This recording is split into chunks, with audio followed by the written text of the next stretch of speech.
우리가 마땅히 찬양해야 하는 것입니다. 신령한 복이라 할 때 신령한은 영적이라고 하는 의미입니다. 그 앞에 단어가 의미를 보다 정확하게 설명하는데 땅에 속한 것이 아닌 하늘에 속한 것이다. 하늘에 속한 신령한 복이다 라고 하는 것입니다. 사람들은 복을 말할 때에 물질이나 장수나 건강, 자녀의 복 이런 현실적인 복을 얘기합니다.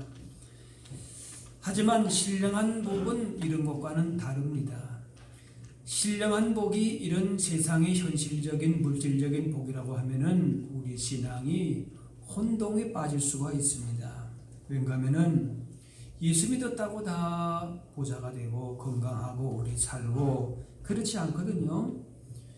또 믿는다고 해서 고난이 없지 않습니다. 정직하게 살지 않는 불신자 중에서도 오히려 더 성공하고 잘 사는 사람도 있습니다. 물론 예수 믿는다고 해서 못 살아야 된다, 가난된다 그 말은 아니고 복을 받기도 합니다. 현실적인 복을 받아 누릴 수도 있습니다. 사실 예수 믿는 사람이 더 건강하기도 합니다. 술, 담배를 안 하고 또 기도 말씀 생활 잘하면은 정신 건강에도 좋고 또 스트레스도 줄이고 또 봉사하면은 마음도 즐겁고 남을 섬기고 배려할 때에 그 몸에서 면역력이 더 분비가 되고 또 진행생활 하는 사람들이 그렇지 않은 분들보다도 평균 수명이 7년을 더 산다는 그런 통계도 있다 그래요. 어쨌든 그런 복으로 볼 때에 예수 믿어서 잘 되고 또 복을 받는 것도 있습니다. 그런데 문제는 복의 개념이 다분히 물질적인 것에만 집중되기에 이것이 기복적인 신앙이라고 하는 것입니다. 그러나 그 물질적인 복이 다가 아니고 그것이 우리 가운데 주어진 참된 복이 아니고 신령한 복, 땅에 있는 복이 아니라 하늘에 속한 복을 우리가 분명히 알아야 하는 것입니다. 그러므로 예수 믿고 받는 신령한 복은 부자 되고 자녀가 잘 되고 건강하고 그것도 있겠지만은 그것이 전부가 아닌 것입니다. 만약에 기독교 신앙이 이런 것으로서만 결부시킨다면은 주변에서 일어나고 있는 일들을 우리가 설명하지 못할 부분이 많습니다. 예수 잘 믿어도 어려움 당할 수 있어요. 가난하게 살 수 있어요. 또 믿지 않는 사람들이 더 양심적으로나 모든 면으로 잘 살고 있는 것처럼 보일 수도 있습니다. 그래서 어쨌든 이 사람들은 이 땅에 있는 현실적인 그런 복이 채워져야 복이라 생각하는데 우리 믿는 사람들은 그것이 전부의 복이 전부가 아니다. 물질로 얻는 것은 잠깐이고 거기에 인생을 결국 걸게 될 때에는 거기에 참 만족이 있을 수가 없다. 참된 복을 알아야 된다. 하늘에 속한 복을 알아야 된다. 땅에 속한 복만 가지고 열심히 살아봐야 그것이 인생에 참된 만족을 주지 못한다. 거기에 대한 분명한 결론과 답을 가지고 사는 사람들입니다. 교회에서 이렇게 현실적인 세상의 복을 갈망하는 인간의 욕구만을 충족하기 위해서 이런 기복적인 신앙을 강조하다 보면은 결국 교회나 기독교 신앙이나 다 본질이 왜곡되고 엉뚱한 방향으로 그 신앙의 길을 가게 되는 겁니다. 처음 믿을 때는 물질적인 복을 바라는 현실적으로 뭔가 좀 도움이 되고 잘 되기를 바라는 마음이 있습니다. 그러나 신앙이 자라면서 이런 복의 개념이 바뀌어야 합니다. 우리의 믿음도 신앙도 성숙이 되고 성장이 되어야 됩니다. 늘 처음에 가졌던 현실적인 물질적인 복만 그것이 최고의 복이라고 생각하고 그렇지 않으면 신앙이 혼동이 되고 그 자리에만 머물 수 없다는 거예요.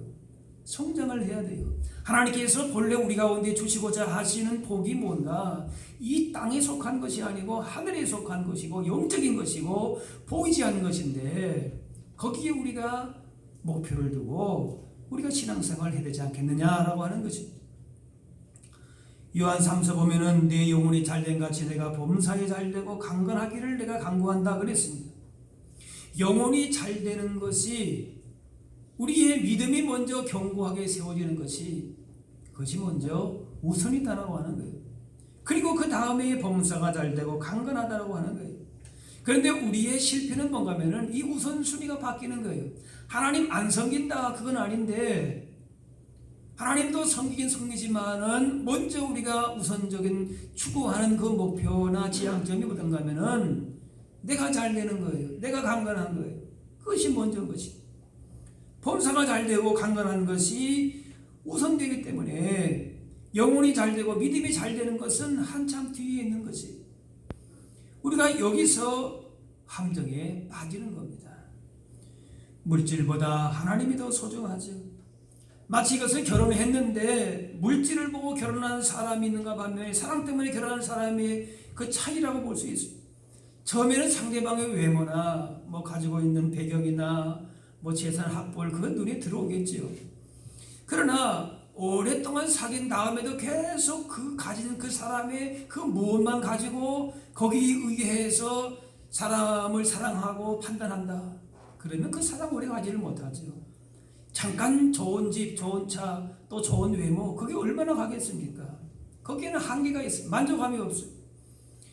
그러나 오래 사귀면서 그 사람을 진정을 사랑하게 되고 그 사람만 원하게 될 때에 그 관계가 지속이 되고 그거 복이는 인생 아니겠습니까? 오늘 말씀 가운데에 하늘에 속한 신령한 복이 우리가 추구해야 하고 우리가 정말 누려야 하고 감사해야 되고 행복해야 될 복이 무엇인가? 그 복을 말씀하는데 5절에 보니까 예수 그리스도로 말미암아 자기의 아들들이 되게 하셨다 그랬어요. 하나님의 아들이다라고 하는 것은 부모 자식과의 관계를 얘기하는데 하나님이 우리의 아버지가 되시고 우리 하나님의 자녀가 된다는 건데 인간관계에서 그만큼 긴밀한 관계가 없다. 그렇기 때문에 이렇게 표현한 것이 가장 사랑받는 존재라고 하는 것이 그게 자녀라고 하는 표현입니다. 온 우주 만물을 통치하시고 창조하신 하나님께서 우리의 아버지가 되신다. 그만큼 우리를 사랑하시고 가까이 하신다. 그런 말씀이죠. 하나님께서 우리의 아버지가 되신다. 그렇기 때문에 그리스도인이라고 하는 그 이름이 가장 위대한 이름인 것입니다. 하나님 자녀된 자, 그 자를 어느 누구도 함부로 할 수가 없는 것이지. 우주의 전능자가 모든 만물을 창조하시고 섭리하신 하나님께서 우리의 아버지가 되신다. 그런 권세를 받은 하나님의 자녀가 되었다고 하는 것은 너무나도 귀한 것이죠. 너무나도 귀한 복이죠. 영접하는 자, 그 이름을 믿는 자들에게는 하나님의 자녀가 되는 권세를 주셨다 그랬어요. 이 권세는 단순히 이름만 있는 것이 아니라 하나님 나라의 그 기업을 상속하는 권리를 말하는 겁니다. 이 세상에 어떤 것도 이 권리를, 이 상속을 끊을 사람이 없습니다. 아무리 많은 부를 가지고 있어도 시간이 지나고 몇 대가 흘러가면은 그것이 약화되는 그런 가문들이 많지 않습니까? 그런데 하나님께서 우리의 아버지가 되시고 하나님 나라의 권리를 상속받는다고 할 때는 누구도 해야 할 사람이 없는 것이죠. 중요한 것은 그 하나님을 나의 아버지로 체험했느냐, 그리고 그런 관계를 가지고 있느냐 하는 것이에요. 그렇다면은 그것이 우리에게 복이 되는 것입니다. 물질적이고 현실적인 복은 주실 수도 있고 그렇지 않을 수도 있습니다. 그것이 우리 믿는 사람들에게 그렇게 중요한 우선순위가 아니라고 하는 거예요. 하나님을 아버지라고 부르고 하나님 나라의 유업을 받는 이 복이 하늘에 속한 우리가 누릴 최고의 신령한 복이 된다라고 하는 것이. 그러므로 우리 성도된 우리는 땅의 복에 매여 살 것이 아니라 하늘의 평안을 소유하고 하나님의 사랑받는 하나님의 자녀로서의 권세와 그 권리를 누리면서 천국을 소유한 자답게 당당하게 이 복을 누리면서 살아갈 수 있어야 할 줄로 믿습니다. 왕자로 부름을 받은 사람이 그 한 나라의 모든 권리를 다 상속받을 그 왕자 같은 사람이 여전히 예전의 거지 같은 삶을 그냥 거기에 계속 머물고 있다면 그것이 아무리 좋아도 거지는 거지겠지요. 그러나 하나님 나라의 자녀로서의 백성으로서의 그 권리를 받은 사람이 그걸 내려놓고 뭘 우리가 요구하겠습니까? 7절 말씀에 보니까 우리는 그리스도 안에서 그의 은혜의 풍성함을 따라 그의 피로 말미암아 속량 곧 죄사함을 받았느니라. 그냥 하나님의 자녀가 된 아들이 된 것이 아니라 하나님의 아들 예수 그리스도를 이 땅에 보내실 만큼 그만한 가치를 다 치르시고 우리를 자녀로 삼았다는 겁니다. 은혜로 선물로 주어진 믿음이고 이 권리지만은 이게 그냥 값없이 그냥 이렇게 치러진 것이 아니라 당신의 아들을 주시기까지 우리를 자녀 삼으시기 위해서 이 최고의 신령한 하늘에 속한 복을 주시기 위해서 온 우주 만물을 창조하신 전능자 하나님께서 아들을 주시기까지 우리를 사랑하신 그 결과가 우리를 죄에서 그렇게 구속하신 것이고 자녀 삼으신 것입니다. 그래서 이 죄사함 받고 자녀된 것이 우리에게 가장 큰 복인 것입니다. 우리가 누려야 할, 우리가 찬양해야 되고 감사해야 될 하늘에 속한 신령한 복이 무엇인지를 분명하게 정리할 수 있어야 할 것입니다. 세상은 물질적인 것을 보기라 할지라도 우리는 하나님의 자녀되고 죄사함 받아서 세상이 줄 수 없는 참된 자유와 기쁨과 감사 누리며 사는 것이 복임을 확실하게 날마다 우리가 고백할 수 있어야 될 것입니다. 그런데 그렇게 하나님의 자녀가 되는 죄사함 받는 하나님의 백성 되는 일이 언제 일어났는가 보니까 4절에 창세 전에 그리스도 안에서 우리를 택했다 그랬어요. 5절에는 그 기쁘신 뜻대로 우리를 예정하셨다 그랬습니다. 우리의 판단과 결정에 의해서 나 이제 하나님의 자녀가 되겠다, 내가 교회 나가겠다, 설령 그렇게 내가 선택한 것 같아도 그것이 아니라 뭐예요? 하나님께서 우리를 택하셨다. 창세 전부터, 태어나기 전부터 이미 상상할 수도 없는 오래전에 이미 그 일을 결정하셨다는 겁니다. 하나님께서 그만큼 오래전에 다 계획하시고 우리 한 사람 한 사람을 위해서 그렇게 준비해 놓으셨다. 얼마나 귀한 겁니까? 그냥 누가 선물 주는데 그 보는 앞에서 뭐 그냥 정말 좋은 귀한 날인데, 사랑을 고백하는 날인데 그냥 돈 이렇게 주고 즉석에서 뭐 하나 포장해가지고 뚝딱이가 줬다. 물론 그렇게라도 받으면요 좋겠지요. 그런데 그죠? 조금 나중 보면은 이렇게 그 사랑을 고백하는데 대충 이렇게 그냥 하는가? 뭐 그렇지 않겠습니까? 요즘에는 뭐 이벤트, 저는 뭐 이벤트 같은 건 안 해봤지만 프로포즈 할 때 어떻게 합니까? 사랑을 고백하기 위해서 뭐 보니까 뭐 다 그런 건 아니겠지만 어느 장소를 섭외하고 거기서 뭘 또 무슨 이벤트를 하고 촛불 켜놓고 뭐 하여튼 모르겠어요. 뭐 터뜨리고 그렇게 준비를 다 뭐 한다 그래요. 그냥 그렇게 그냥 하는 거 아닌 것 같아요. 그런데 하나님께서는 뭔가 하면 우리가 만들어지기 전에부터, 오래전부터 우리의 구원을 위해서 예수님을 우리 위해서 보내주시기를 작정하시고 계획하시고 그렇게 우리 가운데 사랑을 부어주신 줄로 믿습니다. 이게 그냥 주신 사랑이 아니에요. 아들을 주신 사랑이고 미리 작정하신 것입니다. 세상은 어떤 생명이나 인간의 주연을 우연이라고 봅니다. 그러나 성경은 모든 것이 따라합시다. 하나님의 계획 속에 있습니다. 철저하게 우리를 사랑하시기 위해서 한 사람 한 사람을 향한 하나님의 놀라운 계획과 섭리가 있는 것입니다. 우리가 받아 누리는 복은 우연히 그냥 주어진 것이 아니라 어쩌다가 자녀가 되고 어쩌다가 죄사함 받고 하나님의 나라 백성 된 것이 아니라 하나님이 미리 계획하신 작정하신 계획대로 이루어진 것이기 때문에 더 감격스러운 것이, 더 놀라운 것이 시편 31편에 주를 두려워하는 자를 위하여 쌓아두신 은혜 곧 주께서 피하는 자를 위하여 우리 인생 앞에 베푸신 은혜가 어찌 그리 큰지요. 우리를 위해서 쌓아두신 은혜가, 미리 준비하신 그 은혜와 사랑과 그 놀라운 계획이 얼마나 그렇게 놀라운지요. 감격하는 거예요. 그냥 그런 이벤트를 해줬는데도 보니까 뭐 덤덤하고 뭐 이거밖에 안 되나. 그러면은 뭐 그 사랑을 받을 만한 뭐 자격도 없다고 해야 될까요? 어쨌든. 그런데 하나님 뭔가면은 정말 우리를 위해서 그렇게 다 작정하셔서 우리를 위해서 쌓아두신 은혜가 어찌 그리 큰지요. 그 은혜 다함이 없는 그 은혜를 우리 가운데에 그렇게 베푸신 존재이기 때문에 우리 인생에 대한 그런 확신을 가져야 되는 거예요. 그걸 우리가 분명히 알고 믿어야 되는 것이죠. 예레미야 말씀에 내가 너를 모태에 짓기 전에 너를 알았고 내가 배에서 나오기 전에 너를 성별하였고 너를 여러 나라의 선지자로 세웠노라. 자기 의지로 내가 교회에 나오겠다, 예수 믿겠다, 하나님 자녀가 내가 되겠다 이렇게 하기 전에 뱃속에 있을 때부터 그 전부터 하나님께서 선지자로 세우시고 그렇게 우리에게 사명을 주셨다는 겁니다.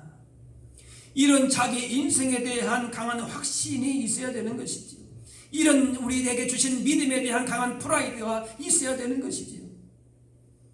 우리에게 주어진 이런 구원과 신령한 복이 내가 의지해서 내가 결단한 산물이라면은 늘 불안하죠. 내가 이렇게 해서 믿음 생활하는데 이것도 언제 무너질까? 언제 내가 또 이게 그냥 시험이 들까? 그럼 무너지지 못. 그러나 우리 가운데 주어진 하나님의 복은, 신령한 복은 하나님에 따라합시다. 하나님의 뜻이고 하나님의 결단이십니다. 하나님의 예정하신 바가 된 거예요. 하나님께서 쌓아두신 계획하신 그 은혜 가운데 되었기 때문에 한치의 오차도 없이 우리 가운데에 이렇게 복을 누리도록 하나님이 은혜를 주신 줄로 믿습니다. 그러므로 결코 무너짐이 없습니다. 실패함이 없습니다. 사도 바울은 고백하기를 사망이나 생명이나 천사나 권세나 현재 장래일 높은 기쁨이나 다른 어떤 피조물이라도 우리를 그리스도 예수 안에 있는 하나님의 사랑에서 끊을 수 없으리라. 내가 이것을 확신한다. 나를 위해서 베푸신 하나님의 신령한 그 하늘에 속한 복이 이 세상의 어떤 것은 다 흩어지고 다 무너지고 없어진다 할지라도 하나님 주신 은혜만을 이 사랑만큼은 뭐예요? 결코 무너짐이 없다. 확신한다. 할렐루야. 우리의 노력이, 우리의 공로는 무너질 수 있지만은 하나님의 은혜는 분명하게 우리 인생 가운데 영원토록 서게 되는 것이지. 그래서 은혜의 영광을 찬송한다. 그의 은혜의 풍성함을 따라서 이렇게 감사하고 있는 것입니다. 내게 주신 은사도 물질도 건강도 시간도 내 인생의 모든 것도 내대로 내 계획대로 된 것이 아니라 하나님께서 그렇게 계획하셨고 예정하셨기 때문에 주어진 그 신령한 은혜와 복을 그저 감사함으로 따라합시다. 모든 것이 은혜입니다. 예, 그 말이 늘 우리 입에 붙어야 돼요. 이런 은혜의식이 살아야 되는 것이지요. 그렇지 않으면은 이 세상 것을, 육신의 땅의 것을 붙잡고 살면은 이거 언제 넘어지나, 이거 언제 꺼지나 불안히 살아갈 수가 없는 세상 아닙니까? 모든 것이 하나님의 은혜입니다. 하나님의 이정 속에서 주어진 이 신령 하늘의 속한 복을 받아 누릴 수 있으시기를 바랍니다. 하나님께서 이렇게 모든 걸 다 계획하셨기 때문에 그러면은 우리는 아무것도 할 게 없겠는가? 그래서 하나님이 다 계획 예정했으면은 우리가 할 게 뭐 있겠나 생각할 수 있습니다. 그래도 오늘 말씀 보면은 그 앞에 거룩하고 흠이 없게 하시려고 말씀합니다. 이렇게 선택받고 최고의 하늘의 복을 받은 사람은 그 받은 삶의 그 의무를 해야 된다. 그것이 뭔가 하면은 거룩하고 흠이 없게 하시려고 말씀합니다. 이것은 구약의 제물을 의미하는 것인데 아무 짐승이나 제물이 되는 것이 아니고 흠이 없어야 됩니다. 구별되어야 되는 것이, 제사를 지낼 사람이 짐승을 끌고 오면 제사장이 그 짐승을 검사해서 합격 판정을 받아야 제물될 수 있습니다. 상한 것도 없고 깨끗하고 정결해야 됩니다. 하나님께서 우리를 하나님의 아들이 되게 예정하신 그 목적은 거룩하고 흠이 없게 하는 것입니다. 이스라엘 백성들이 드릴 제물이 혹시 흠이 있지 않은지 세심하게 잘 살펴서 그 제물을 드린 것처럼 그렇게 우리 자신도 살펴야 된다라고 하는 거예요. 그래야 우리 몸을 하나님의 산제물로 거룩하고 흠이 없는 그런 제물로 드리게 되는 것입니다. 아들은 아버지를 닮게 되어 있습니다. 우리는 하나님의 자녀된 사람으로서 그 복을 누릴 뿐만이 아니라 우리의 아버지가 되시는 하나님을 닮아가야 되는 것이지. 하나님의 그 모든 지혜와 능력과 그 풍성하신 사랑을 우리가 이제 받았으면은 그 자녀된 우리는 아버지의 하나님 아버지를 부른 이름만 부르는 것이 아니라 그 하나님이 하시는 성품을 우리도 닮아야 된다라고 하는 것이. 세상은 거룩한 삶을 살지 못하도록 그런 방향으로 나아가지만은 그런 하나님의 백성으로서는 거룩하고 흠이 없는 삶을 살도록 그렇게 힘써야 하는 것입니다. 그래서 베드로는 정욕 때문에 세상에서 썩어질 것을 피하여 신성한 성품에 참여하는 자가 되게 하려 하셨느니라. 비록 이 땅에 살아가지만은 육체의 정욕을 따라서 세상 흘러가는 대로 살지 말고 따라합시다. 하나님의 성품에 동참하겠습니다. 그런 말이에요. 썩어질 것을 피하고 신성한 하나님의 성품에 동참하고 참여하는 자가 되라. 구별되라. 거룩한 삶을 살라라고 하는 거예요. 하나님의 자녀로서의 최고의 신령한 복을 받았으면은 거기에 맞게끔 우리의 삶도 하나님의 성품에 맞는 삶을 살아야 된다. 그게 우리의 주신 책임이고 사명인 것입니다. 예수님께서도 하늘에 계신 너희 아버지의 온전하신 것 같이 너희도 온전하라 그랬습니다.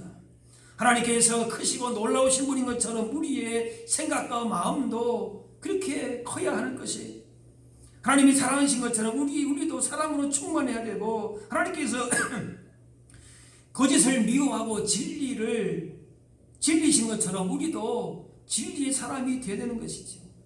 하나님을 닮은 사람이 되어야 됩니다. 부부도 서로 사랑하면 닮는다고 합니다. 입양한 자녀도 오랫동안 정을 주고 기르면은 그 입양한 자녀도 그 부모를 양부모를 닮는다 그럽니다. 사랑하면 닮게 되어 있습니다. 마찬가지로 세상 사람들이 우리 믿는 자들의 얼굴을 보면서 하나님의 성품을 봐야 될 것입니다. 아, 저분들을 보니까 저분들 가운데에 믿는 모습이 나타나는구나. 하나님의 백성된 그런 말과 행동과 삶의 모습이 향기가 나타나는구나라고 볼 수 있어야 될 것이지. 아브라함 링컨은 40대가 되면은 자기 얼굴에 책임져야 된다 그렇게 했습니다. 40살 전까지는 부모의 유전의 얼굴을 유전으로 그 얼굴이 만들어지지만은 40살 이후에는 자기가 만든 얼굴이라고 하는 거예요. 신앙인의 얼굴도 마찬가지입니다. 우리가 하나님을 알면 알수록, 말씀을 읽으면 읽을수록, 기도하면 할수록 누굴 닮아간다? 하나님을 닮아가는 거예요. 하나님의 마음과 사랑과 그 생각을 닮아가면서 거룩한 삶으로 하나님의 신성한 성품에 참여하는 자가 되는 것이지. 에베소 2장의 표준 세번역을 10절로 읽어보면 이렇습니다. 우리는 하나님의 작품입니다. 선한 일을 하게 하시려고 하나님께서 그리스도 예수 안에서 우리를 만드셨습니다. 하나님께서 이렇게 준비하신 것은 우리가 선한 일을 하면서 살아가게 하시려는 것입니다.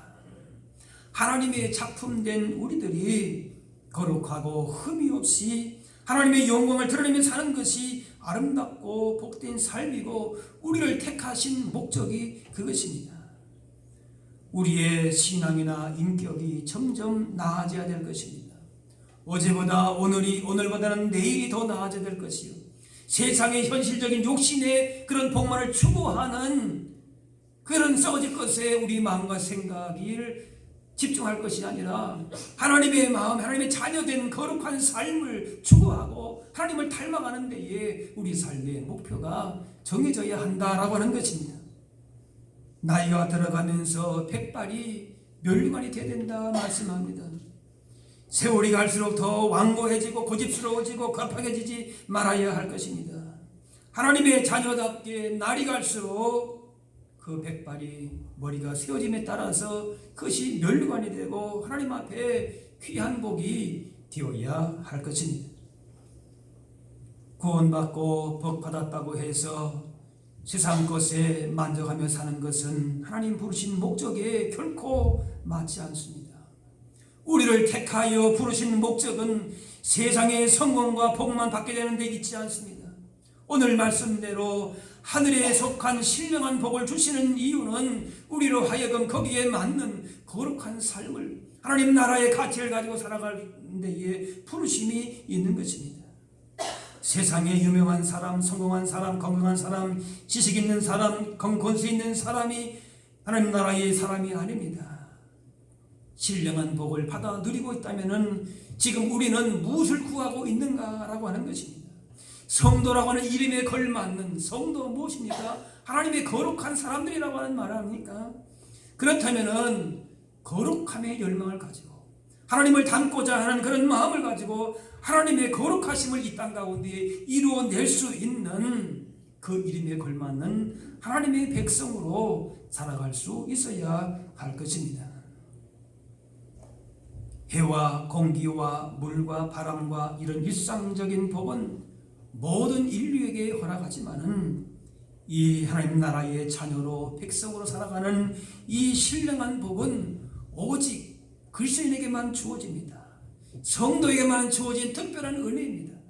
그런데 이런 놀라운 엄청난 복은 뒤로 제쳐놓고 후순위고 이 땅의 모든 사람들이 다 기대하고 누릴 수 있는 그런 복만 우리가 추구한다면 너무나도 안타까운 거 아니겠습니까? 땅에 속한 것이 아니라 하늘에 속한 복으로 거룩함을 따라 사는 자들에게 하나님께서 더 풍성한 지혜와 능력과 부유함을 누리게 하시고 장차 영광의 나라에서도 영원한 상급과 복을 누리게 하실 줄로 믿습니다. 다니엘은 바벨론의 포로로 끌려갔지만은 성결한 삶을 살기로 결단합니다. 바벨론의 온갖 우상에 자기가 물들지 않도록 그렇게 기도하고 믿음을 끝까지 붙들고 살았습니다. 다니엘이 바벨론의 총리가 된 것이 성공이 아니라 따라합시다. 하나님의 거룩함을 지켰습니다. 이것이 다니엘의 성공이에요. 어떤 환경 속에서도 물이 있고 불이 위협이 있어도 하나님의 거룩함을 지켜내겠다. 하나님의 최고의 신령한 복을 누리며 사는 것이 다니엘의 성공이요 복이었는 줄로 믿습니다. 오늘도 거룩함으로 부르신 주님의 뜻에 순종하는 자들을 통하여서 주님은 역사하시길 원하십니다. 오직 너희를 부르신 거룩한 이처럼 너희도 모든 행실에 거룩한 자가 되라.